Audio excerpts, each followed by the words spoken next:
You have to wonder what gave Vladimir Putin the gall to sweep into Syria and apparently attack the U.S.-backed rebels who were trying to save it. Our objective is clear. I don't want to put the cart before the horse. The strategy that we've laid out. We don't have a strategy yet.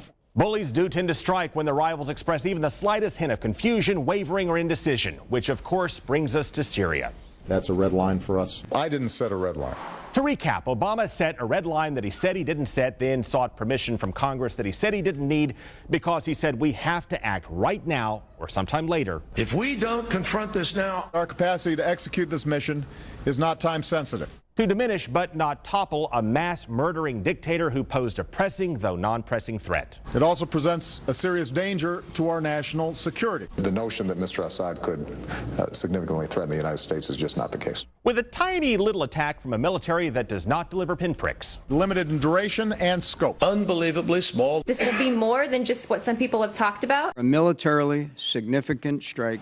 Then he waited and launched the attack in reverse, switching the target from the mass murdering dictator trying to wipe out the terrorists to the mass murdering terrorists who are trying to wipe out the dictator after watching their invasion on the news. No, nobody expected that. That's absolutely correct. You know, the Cold War has been over for 20 years. I first learned about it from the same news reports that I think most people learned about this.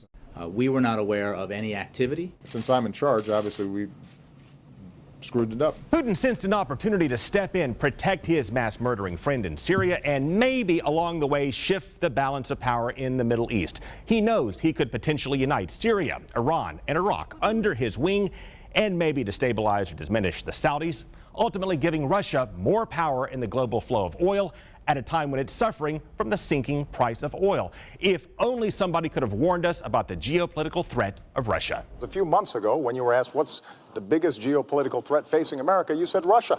The 1980s are now calling to ask for their foreign policy back. Now we're playing what Sean Connery and Hunt for Red October once called a dangerous game with Russia, and Putin is working the chessboard while we're getting played. Once more, play our dangerous game.